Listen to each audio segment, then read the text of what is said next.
Everyone, स्वागत है आपका जेईटी पॉइंट में। हमारा नेक्स्ट लेक्चर है सम बेसिक कॉन्सेप्ट का। अभी तक हम मोल कॉन्सेप्ट, एम्पिरिकल फार्मूला देख चुके थे। आज हम इक्विवेलेंट वेट से स्टार्ट करेंगे। क्या करेंगे? इक्विवेलेंट वेट से। पार्ट 4 हमारा स्टार्ट है। उसके पहले हम देखते हैं एक कोटेशन से क्या है, समय और शिक्षा का सही उपयोग ही इंसान को क्या करता है, सफल बनाता है। तो इसीलिए हमेशा टाइम एंड एजुकेशन को आप अच्छे से यूटिलाइज़ कीजिए। स्टार्ट करते हैं हम इक्विवेलेंट वेट से। अपना हमारा ये 4th लेक्चर है। देखते हैं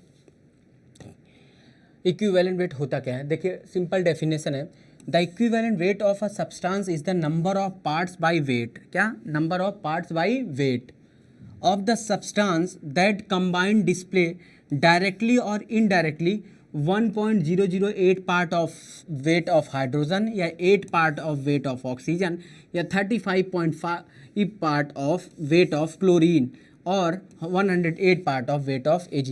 मतलब क्या इक्विवेलेंट वेट क्या होता है? एक तरह से जैसे किसी एटम्स का वेट हो तो जितना डिस्प्लेस करे उसी को इक्विवेलेंट वेट बोलते हैं।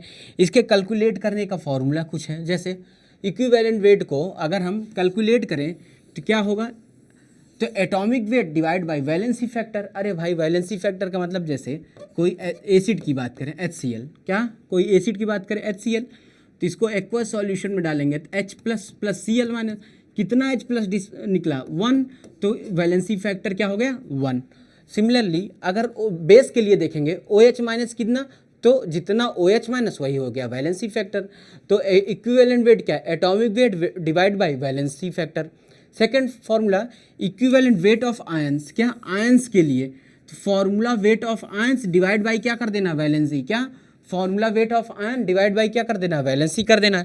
Equivalent weight of ionic compound, equivalent weight of the cation plus anion. अगर equivalent weight of ionic compound की बात किया जाए, किसका? अगर equivalent weight of ionic compound का बात करूं तो जो उसमें इक्विवेलेंट वेट ऑफ कैटायन है और एनायन है, ये 3 टाइप्स का बता दिया। जैसे इक्विवेलेंट वेट ऑफ H2SO4 निकालना है तो equivalent weight of H plus SO4 2 minus, तो कितना आ गया 49 आ गया।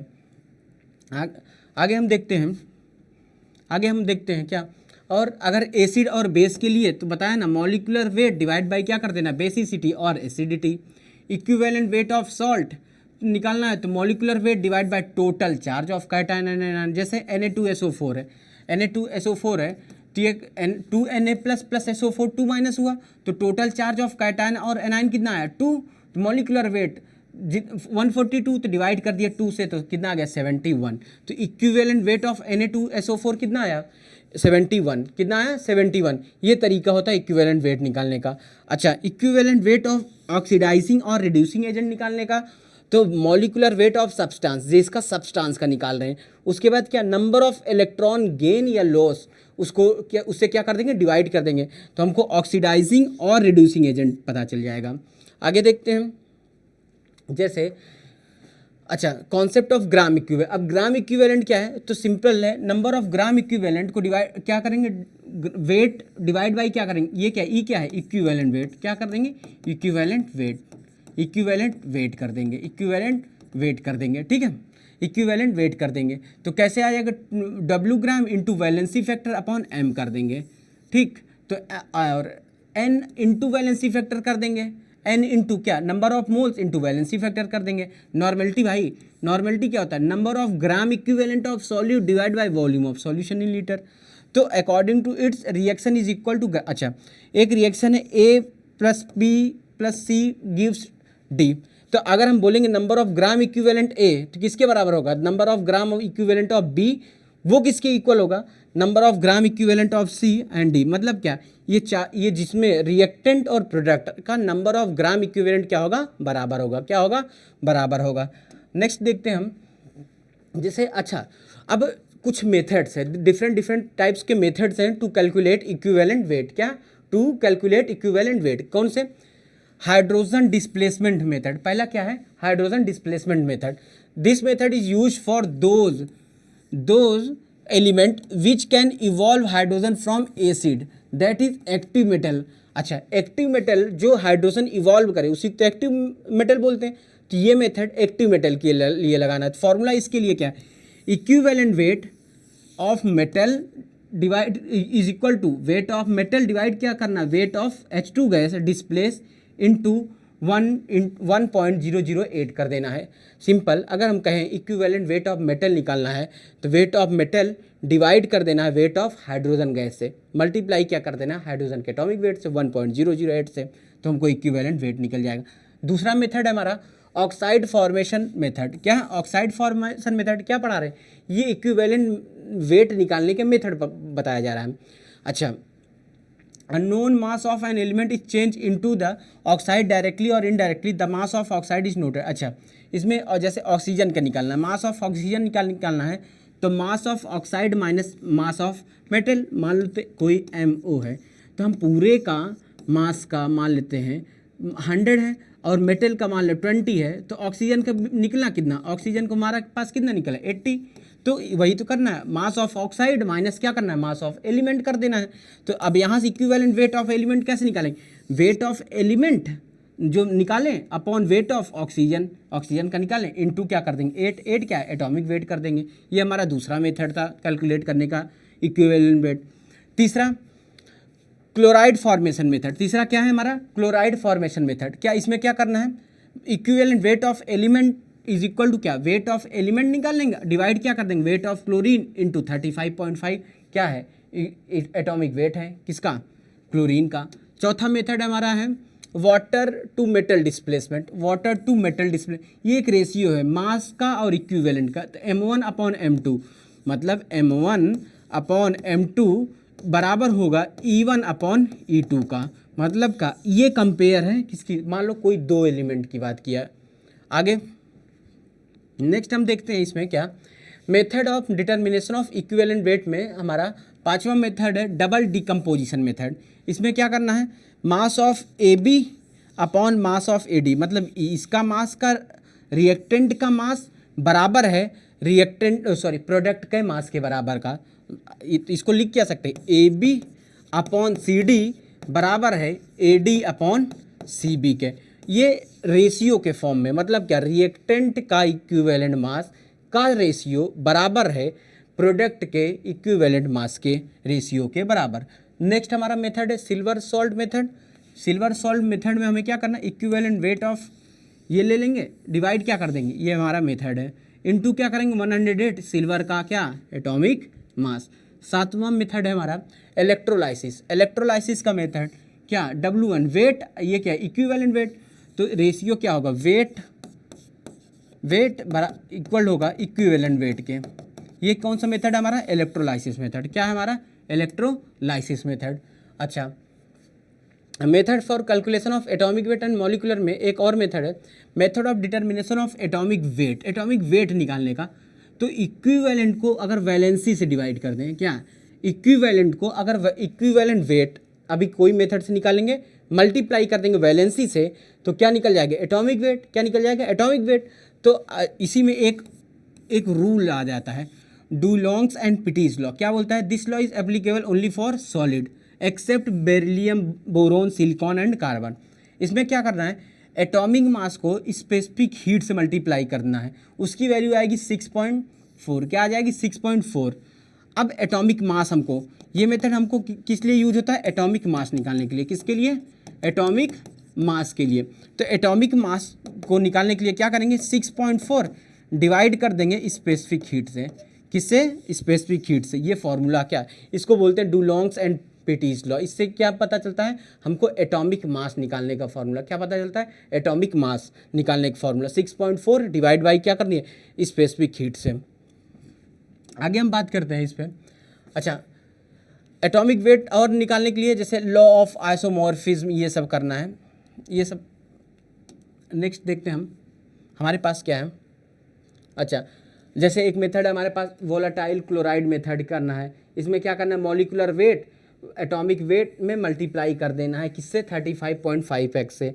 मॉलिक्यूलर वेट निकालने का फॉर्मूला क्या है, मॉलिक्यूलर वेट निकालने का फॉर्मूला एक चीज़ और जान लो, मॉलिक्यूलर वेट होता है 2 इंटू वेपर डेंसिटी। क्या होता है 2 इंटू वेपर डेंसिटी, ये फॉर्मूला भी इंपॉर्टेंट है। आगे हम देखते हैं method for determination of atomic weight में स्पेसिफिक हीट मेथड। क्या एक मेथड है स्पेसिफिक हीट, इसमें क्या CP/Cv क्या CP/Cv heat constant eight constant pressure, heat capacity eight constant volume का जो रेशियो उसे बोलते हैं गामा, उसका रेशियो गामा। अगर गामा की वैल्यू आ जाएगी 1.66 तो एटॉमिसिटी विल बी 1। अगर इसकी वैल्यू गामा की वैल्यू आ गई 1.4 तो एटॉमिसिटी होगी, ये करेक्ट कर लीजिएगा 2। एटॉमिसिटी क्या हो जाएगी 2।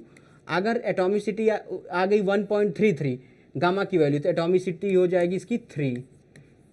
यहाँ से एटॉमिक वेट निकालने के लिए क्या करना होगा, मॉलिक्यूलर वेट अपॉन एटॉमिसिटी कर देना है। मॉलिक्यूलर वेट अपॉन एटॉमिसिटी कर देंगे तो क्या आ जाएगा, एटॉमिक वेट कर देंगे। नेक्स्ट हमारा है, अच्छा अभी बताया मॉलिक्यूलर वेट कैलकुलेट करने के लिए 2 इंटू वेपर डेंसिटी कर देंगे।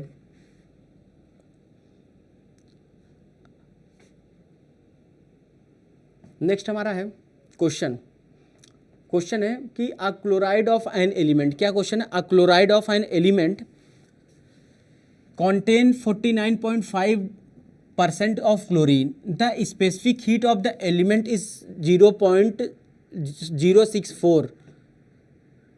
Calculate the equivalent mass. क्या निकालना है, इक्विवेलेंट मास निकालना है, वैलेंसी निकालना है, atomic mass of the element निकालना है, कुछ नहीं करना।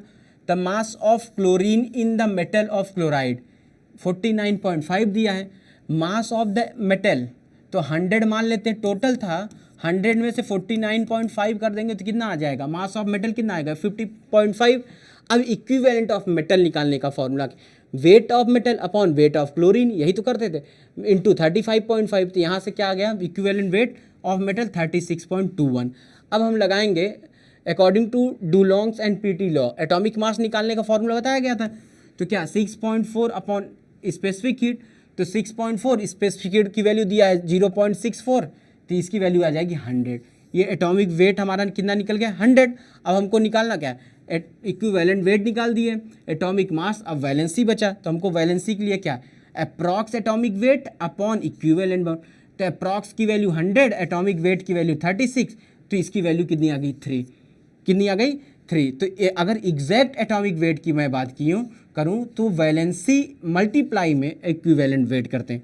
अगर आपसे पूछा जाए इक्विवेलेंट वेट, अगर पूछा जाए एग्जैक्ट वेट निकालना हो, एग्जैक्ट वेट निकालना हो तो आपको क्या करना है, आपको वैलेंसी में मल्टीप्लाई करना इक्विवेलेंट वेट से, जो ये किया हूँ तो एग्जैक्ट वैल्यू आ गई हमको। एग्जैक्ट कितना आया, एटॉमिक वेट हमारा 108.63।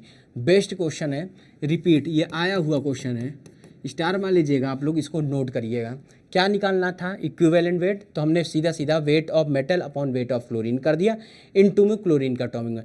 फिर according to Dulong's and Petit law atomic mass निकालने का एक फॉर्मूला था 6.4 divide by specific heat. 6.4 divide by specific heat दिया तो हमको एग्जैक्ट एटॉमिक वेट निकल गया, सॉरी एटॉमिक वेट निकल गया। अब हमको वैलेंसी निकालना था तो अप्रॉक्सीमेट एटॉमिक वेट जो आया 100 डिवाइड कर दी इक्विवेलेंट वेट से, तो ये हमारा वैलेंसी आ गया। अब हम एग्जैक्ट एटॉमिक वेट के लिए इक्विवेलेंट वेट को वैलेंसी से मल्टीप्लाई कर देंगे तो हमारे पास क्या आ गया, atomic weight, exact atomic weight आ गया। नेक्स्ट क्वेश्चन हम देखते हैं अपना। क्वेश्चन है हमारे पास, the oxide of an element contain 67.67% of oxygen and the vapour density of its volatile chloride is 79। Calculate the atomic weight of the element. क्या निकालना है, atomic weight of the element निकालना है। तो ठीक तो है, मान लेते हैं वेट ऑफ ऑक्सीजन कितना 67 और पूरे का एलिमेंट 100 माइनस 67, तो ये वैल्यू आ जाएगी। तो 67.67 gram of oxygen combined with कितना वैल्यू आए 32.33 ग्राम। तो यहाँ से हम 8 ग्राम ऑफ ऑक्सीजन कितने कंबाइन हुआ, तो 3.282 ग्राम ऑफ एलिमेंट। तो यहाँ से equivalent weight of the element आ गया हमारे पास 3.82। अब मान लेते हैं कि m represent 1 atom of the element and x is the valency. मान लेते हैं m रिप्रेजेंट करता है एक एटम को और x जो है वो वैलेंसी को। तो फॉर्मूला हम लिख लेते हैं ऐसे MClX। तो अब हम फॉर्मूला वेट ऑफ क्लोराइड निकालेंगे 3.82 मल्टीप्लाई में x plus 35.5 x is equal to 13, ये आंसर आ जाएगा हमारे पास 39.32x। अब मॉलिक्यूलर वेट ऑफ क्लोरीन तो 2 इंटू वी, तो 2 इंटू में वी कर दिए तो यहाँ से x की वैल्यू आ गई 4। नौ एटॉमिक वेट होता है इक्विवेलेंट वेट इंटू वैलेंसी तो इक्विवेलेंट वेट हमारे पास 3.28 और वैलेंसी की वैल्यू आई 4, तो मल्टीप्लाई कर दें तो हमारे पास एग्जैक्ट एटॉमिक वेट की वैल्यू कितनी आई 15.28। तो एग्जैक्ट एटॉमिक वेट की वैल्यू आई हमारे पास 15.28। एग्जैक्ट एटॉमिक वेट की वैल्यू कितनी आई 15.28। ये फॉर्मूला हमेशा याद रखिएगा। एग्जैक्ट एटॉमिक वेट निकालने के लिए equivalent weight into valency of the element करते हैं, equivalent weight into valency of the element करते हैं। नेक्स्ट हम लेक्चर देखते हैं, नेक्स्ट देखते हैं question. Vapour density of gas is 16। क्या दिया है? Vapour density of the gas क्या दिया है? 16 दिया है। If the ratio of specific heat at constant pressure मतलब Cp and specific heat at constant volume मतलब Cv इज 1.4। अब हमने बताया तो 1.4 का मतलब diatomic, then find out its atomic weight निकालना है। तो Cp/Cv की वैल्यू गामा, वेपर डेंसिटी 16, तो मॉलिकुलर वेट यहाँ से निकल गया 2 into vapour density, molecular weight आ गया 32, गामा की value 1.4, so atomicity will be 2। तो atomic weight is equal to क्या कर दिया? Molecular weight upon atomicity. तो आंसर कितना आ गया? Atomic weight 16। यही तो निकालना था भाई, ये फॉर्मूला बताए थे ना method for determining equivalent weight में। नेक्स्ट हम देखते हैं, नेक्स्ट हम कुछ गोल्डन टी पॉइंट, कुछ इंपॉर्टेंट पॉइंट है, जैसे equivalent weight of specific change with the reaction in which it get involve. अच्छा, इक्विवेलेंट वेट जब रिएक्शन में इन्वॉल्व होगा तो वो उस अकॉर्डिंग रिप्रेजेंट किया जाएगा। Second, amount of substance which loose और गेन 1 मोल ऑफ इलेक्ट्रॉन, वो किसके बराबर है? 96500 कूलॉम। तीसरा, Victor Meyer method is use to determine molecular weight of volatile compound. अच्छा, वेक्टर मेयर जो मेथड होता है वो मॉलिकुलर वेट निकालने के काम आता है किसके? वॉलेटाइल कंपाउंड के। किसके? वॉलेटाइल कंपाउंड के काम आता है। वॉलेटाइल कंपाउंड का मॉलिकुलर वेट किसके मेथड से निकाला जाता है? वेक्टर मेयर मेथड से। नेक्स्ट हम देखते हैं कुछ प्रैक्टिस क्वेश्चन हम, कुछ क्वेश्चन से, जैसे क्वेश्चन है हमारे पास molecular weight of dibasic acid. क्या है? Molecular weight of dibasic acid is W, it's equivalent weight क्या होगा? इट्स इक्विवेलेंट वेट क्या? तो मॉलिकुलर वेट W, अब बेसिसिटी डायबेसिक है 2, तो आंसर कितना आएगा? W/2। इसका आंसर कितना आएगा? W/2। आगे क्वेश्चन है 0.126 gram of an acid required 20 ml of 0.1 normal NaOH for complete neutralisation, equivalent weight of the acid will be. तो इक्विवेलेंट वेट ऑफ एसिड निकालना है, तो हमको क्या पता, मान लेते हैं इक्विवेलेंट मास क्या है? E, तो gram equivalent mass 0.126 upon E, तो ग्राम इक्विवेलेंट ऑफ एसिड किसके बराबर होगा? Equivalent weight. तो 0.126 upon E is equal 20 into 10⁻³ into 0.1, यहाँ से हमारा E की वैल्यू आ जाएगी 63। तो इक्विवेलेंट मास हमारा कितना आंसर आया? इक्विवेलेंट मास कितना है? 63 आया। नेक्स्ट क्वेश्चन हमारे पास है, in a metal oxide 32% oxygen is present, what will be the equivalent mass of, what will be the equivalent mass of metal. पूछ रहा है कि इक्विवेलेंट मास ऑफ मेटल क्या है? तो इक्विवेलेंट मास ऑफ, मान लेते हैं कि मेटल ऑक्साइड 100 ग्राम है, ऑक्सीजन 32 है, तो मेटल हमको पता चल गया 68 ग्राम। अरे भाई अगर मान लो 100 था, 100 में से 32 माइनस कर दे तो आ गया 68। इक्विवेलेंट मास ऑफ मेटल बराबर इक्विवेलेंट मास ऑफ ऑक्सीजन के। तो यही मेथड, तो W of metal upon E, W of oxygen divide by E, तो यहाँ से E क्या है? इक्विवेलेंट वेट, इक्विवेलेंट वेट निकल आया 17। कितना आ गया? इक्विवेलेंट वेट कितना आ गया? 17। नेक्स्ट क्वेश्चन है 1 mole of O2 will be equal to, पूछ रहा है 1 mole of O2 will be equal to, तो इसका आंसर होगा 4 gram of oxygen, 4 gram of oxygen के। नेक्स्ट क्वेश्चन है हमारे पास, volume of 1 gram equivalent of H2 at NTP, तो कितना? H2 एट NTP तो 22.4, मतलब ये आ जाएगा 5.6 लीटर। नेक्स्ट क्वेश्चन है, नेक्स्ट हमारा है law of chemical combination, next हमारा है लॉ ऑफ केमिकल कॉम्बिनेशन। अच्छा, इसमें हमको 2-3 लॉज पढ़ने हैं, तो हम लॉ ऑफ केमिकल कॉम्बिनेशन पहला स्टार्ट है, law of mass of conservation, law of mass conservation, law of mass conservation.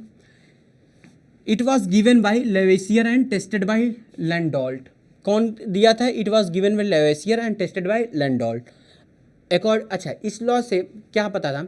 जो मास होता है ना तो क्रिएट होता है ना तो डिस्ट्रॉय होता है, बट ये क्या होता है, एक फॉर्म से अदर फॉर्म चेंज होता है। एक तरह से ये भी अगर रिएक्शन के टर्म में बात करें, mass of the reactant always equal to mass of product, यही है टोटल मास लिया है ना, total mass of the reactant is equal to total mass of product, यही तो है। रिएक्टेंट का मास जो होगा वो किसके बराबर होगा, प्रोडक्ट के। तो हम निकाल सकते हैं, अगर टोटल मास निकालना हो तो mass of product plus mass of reactant निकाल लेंगे। अच्छा, इस पे एक क्वेश्चन है, what weight of barium chloride would react with 24.4 gram of sodium sulphate to produce 46.6 gram of barium sulphate and 23.4 gram of sodium chloride. तो equation BaCl2 plus Na2SO4 give BaCO4 NaCl। तो x ये 24 ये दोनों add करके minus कर देंगे, हमको BaCl2 का निकल जाएगा। तो BaCl2 की वैल्यू कितनी आ जाएगी, 45.6 ग्राम। कितना आ जाएगा, 45.6 ग्राम। नेक्स्ट हम बात करते हैं, 10 gram of calcium carbonate on heating gives 4.4 gram of CO2, then determine the weight of produce calcium oxide. Reaction लिख लिए, कैल्शियम कार्बोनेट कितना दिया, 10 ग्राम, क्या बन रहा है, कैल्शियम ऑक्साइड प्लस CO2, तो x ग्राम ऑफ कैल्शियम, तो इसमें 10 माइनस क्या कर दिए, 10 माइनस 4.4 कर दिया, तो हमारे पास 5.6 आ गया। निकालना क्या है हमको, डिटरमाइन द वेट, तो weight of calcium oxide 5.6 divide कर दिया 1000 से, तो हमारे पास वैल्यू आ गई कितना, 5.5, ये आ जाएगी वैल्यू हमारी 5.6 इंटू 10⁻³ बात समझ में आया। Next question. अच्छा, सेकंड लॉ है हमारा लॉ ऑफ डेफिनिट प्रोपोर्शन। क्या है, लॉ ऑफ डेफिनिट प्रोपोर्शन, या इसी को बोलते हैं लॉ ऑफ कांस्टेंट। कौन दिया था, it was given by Proust. क्या कौन दिया था, it was given by Proust. क्या था, पढ़ लेते हैं। According to this law a compound can be obtained from different source but the ratio of each element by weight remains same, that is it does not depend on the method of its preparation or source from which it obtained. For example, molecule of ammonia always has formula NH3, that is one molecule of ammonia always contain 1 atom of nitrogen and 3 atom of hydrogen। अच्छा, बात समझिएगा, law of constant proportion या फिर law of definite proportion का मतलब ये है कि अगर कोई कंपाउंड बना है वो कहीं से भी लिया जाए, उसमें जितने भी एटम प्रेजेंट है वो कांस्टेंट होगा। जैसे अगर हम बात करें वाटर, क्या वाटर की, अगर तो वाटर की बात करें तो वाटर क्या है, इसमें हम सोर्स कुछ भी सोर्स हो, हमेशा जब वाटर बनेगा तो 2 एटम हाइड्रोजन के और 1 एटम ऑक्सीजन के ही प्रेजेंट होंगे, इनका रेशियो हमेशा सेम होगा। क्या होगा, सेम होगा। यही था हमारा law of definite proportion. Law of definite proportion. एक क्वेश्चन है, जैसे क्वेश्चन है हमारे पास कि weight of copper oxide obtained by treating 2.16 gram of metallic copper with nitric acid and subsequent ignition was 2.70 gram. In another experiment 1.5 gram of copper oxide on the reduction of yielded 0.92 gram of copper shows that the result illustrate the law of constant। अच्छा, 2 experiment हैं, अब ये show करना है कि दोनों experiment law of constant proportion को follow करते हैं। देख लेते हैं। In first experiment weight of copper 2.16, weight of copper oxide 2.7, तो यहाँ से ऑक्सीजन का निकल जाएगा कैसे, 2.7 माइनस 2.16, तो हमारे पास आ गया 0.54। तो कॉपर और ऑक्सीजन का रेशियो क्या है, 2.16 और 0.4, तो रेशियो आ गया 4:1। ये पहले में। दूसरे में भी ऐसे ऑक्सीजन निकाल लेंगे 0.23, तो रेशियो लेंगे इसका 0.92 और 0.2, रेशियो कितना है 4:1। मतलब क्या, दोनों जो एक्सपेरिमेंट है, क्या जो दोनों एक्सपेरिमेंट है वो लॉ ऑफ कांस्टेंट कंपोजिशन को फॉलो करते हैं, लॉ ऑफ कांस्टेंट कंपोजिशन को फॉलो करते हैं। एक क्वेश्चन और देख लेते हैं। क्वेश्चन है कि in an experiment 2.4 gram of ferric oxide 2.4 gram of ferric oxide on reduction with the hydrogen give 1.68 gram of iron. In another experiment 2.9 gram of ferric oxide give 2.03 gram of iron। Reduction with the hydrogen shows that about data illustrate the law of constant proportion। मतलब क्या, अब देखिए दोनों experiment है, इन दोनों experiment में ये show करना है कि ये लॉ ऑफ कांस्टेंट प्रोपोर्शन को फॉलो करते हैं। क्या करते हैं? फॉलो करते हैं। तो देख लेते हैं रेशियो, यहाँ आयरन और ऑक्सीजन का रेशियो आया 2.33:1, यहाँ पे भी आ रहा है क्या 2.33:1। मतलब क्या, दोनों रिएक्शन क्या फॉलो कर रहे हैं? Law of constant proportion, law of constant proportion को। आगे देखते हैं हम law of multiple proportion. Next question हमारे पास है लॉ ऑफ मल्टीपल प्रोपोर्शन। कौन दिया था? It was given by John Dalton ने। कौन दिया था? John Dalton. क्या है law of multiple proportion? According to law of multiple proportion, if two element combine to form more than one compound, then the different masses of one element which combine with fixed masses of other element bear a simple ratio to one another on the next। अच्छा सुनिए, मतलब क्या law of multiple proportion का मतलब क्या? अगर कोई भी एलिमेंट एक से ज़्यादा कंपाउंड बनाता है, क्या कोई भी एलिमेंट एक से ज़्यादा कंपाउंड बनाता है, तो उस दोनों कंपाउंड में जो एलिमेंट कंबाइन हो एक स्मॉलेस्ट होल नंबर रेशियो में चलेगा। जैसे अगर हम बहुत बात करें इसमें N2O का रेशियो 28:16, इसमें 14, इसमें नाइट्रोजन और ऑक्सीजन का 28:48, 28:64, 28:80। तो अच्छा, अगर हम कहें नंबर ऑफ पार्ट ऑफ क्या देखना है, 14 part of weight of nitrogen from above. अच्छा, ऑक्सीजन के कितने? इसमें 8, फिर 16, 24, 34 एंड 40 रिस्पेक्टिवली। इसी तरह इनका जो रेशियो लेंगे 8:16:24:30:2:40, इनका रेशियो आएगा 1:2:3:4:5 is a simple ratio, hence the law is. मतलब क्या, अब यहाँ पे दो अलग नाइट्रोजन और ऑक्सीजन मिलके एक से ज़्यादा कंपाउंड बनाए, तो इनका जो इसमें ये सब जितने भी कंपाउंड बनाए, इसमें जो ऑक्सीजन का रेशियो है एक सिंपल रेशियो आ रहा है 1:2:3:4। इसी को बोलते हैं लॉ ऑफ मल्टीपल प्रोपोर्शन। क्या बोलते हैं? Law of multiple proportion. अब एक क्वेश्चन है, जैसे सल्फर SO2 बना रहा है, एक SO3 बना रहा है, तो अब इसमें देखेंगे सल्फर और ऑक्सीजन का जो रेशियो आएगा वो आएगा 2:3। क्या आएगा? 2:3, विच इज सिंपल रेशियो। इसीलिए hence law of multiple proportion is illustrate follow करता है। नेक्स्ट अच्छा क्वेश्चन है, शो करना है कि लॉ ऑफ मल्टीपल प्रोपोर्शन को फॉलो करते हैं दो एक्सपेरिमेंट। यहाँ पे देखते हैं हाइड्रोजन और ऑक्सीजन का रेशियो है 5.93 एंड 94.7, तो रेशियो आ गया 1:15। यहाँ पे आ गया 1:792। तो ये weight of oxygen combined with the fixed weight of 1 gram of hydrogen in H2O2 and इतना इज 15। अच्छा, दोनों में हाइड्रोजन में दोनों में का वेट सेम है और ऑक्सीजन का वेट 15.86 और 7.92 का जो रेशियो लेंगे तो हमारे पास कितना आएगा? 2:1 आएगा। ये क्या है? ये सिंपल रेशियो है। इस सिंपल रेशियो आ रहा है, तो ये लॉ ऑफ मल्टीपल प्रोपोर्शन को क्या कर रहा है? फॉलो कर रहा है। क्या कर रहा है? फॉलो कर रहा है। नेक्स्ट हम देखते हैं, क्वेश्चन है हाइड्रोजन पर oxide and water containing 5.93% and 11.2% of hydrogen respectively shows that data illustrate the law of multiple proportion, law of multiple pro. अच्छा, कोई 3 एक्सपेरिमेंट है PQ एंड R, इसमें हाइड्रोजन और कार्बन का रेशियो आया 1:3, इसमें 1:6, इसमें 1:12। अब देखना हाइड्रोजन इसमें और इसमें फिक्स्ड है, लेकिन कार्बन का जो रेशियो है 3:6:12। तो इसको सिंपल रेशियो में हम करेंगे तो 1:2:4। क्या आया? 1:2:4 आया। तो ये फॉलो क्या कर रहा है? लॉ ऑफ मल्टीपल प्रोपोर्शन का। जब एक का रेशियो फिक्स्ड हो और वही एलिमेंट मोर कंपाउंड बना रहा है, उसमें जो कम एलिमेंट कंबाइन हो रहा है उसका जो रेशियो आएगा एक सिंपल रेशियो आएगा, जो कि 1:2:4 आ रहा है। इसी को लॉ ऑफ मल्टीपल प्रोपोर्शन करेंगे।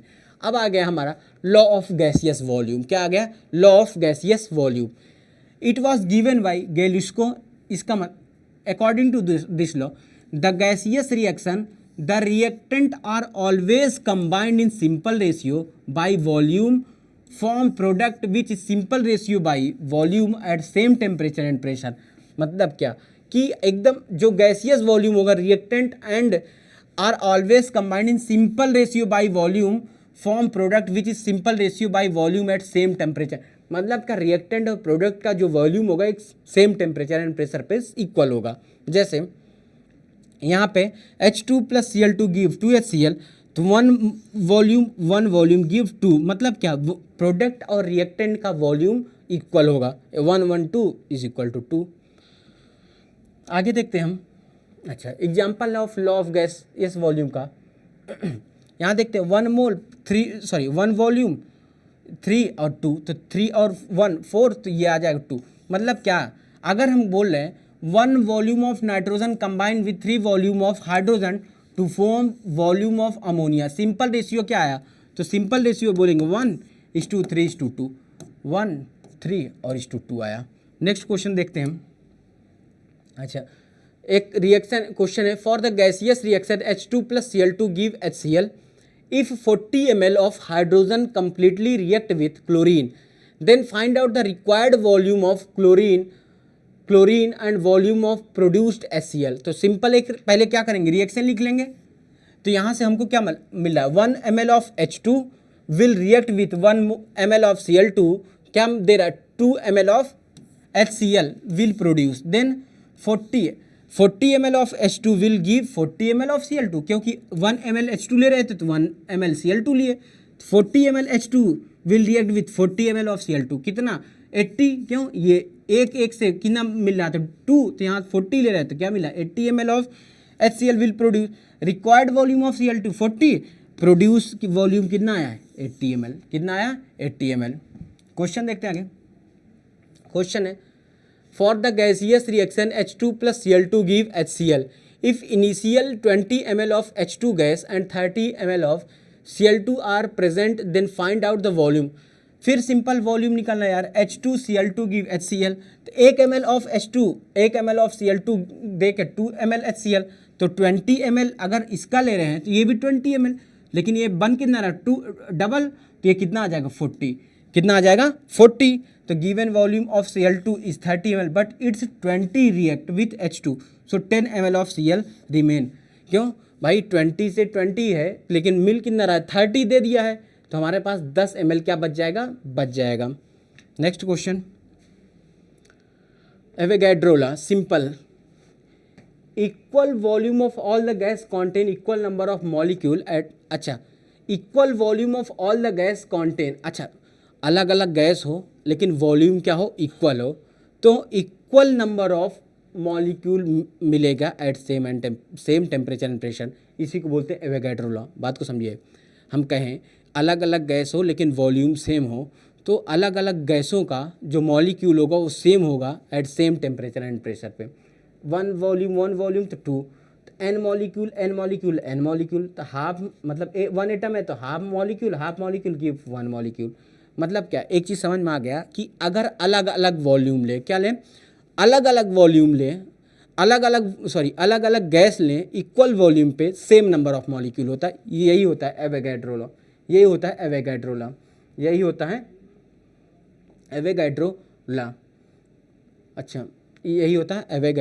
लॉ।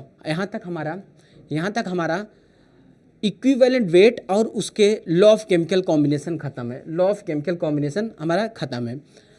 ये चैप्टर थ्योरी पार्ट हमारा खत्म हो चुका है। नेक्स्ट लेक्चर में हम इसमें आपको प्रीवियस ईयर जेईई मेंस के एटलीस्ट 10 ईयर का कराऊंगा, ठीक है। अब इसमें हमने पूरे कवर थ्योरेटिकली अच्छे से कवर कर दिया। आपको टेलीग्राम चैनल पे PDF डाउनलोड कर लीजिएगा। टेलीग्राम चैनल का नाम है JET पॉइंट, एज यूजुअल जो यूट्यूब में है। Thank you.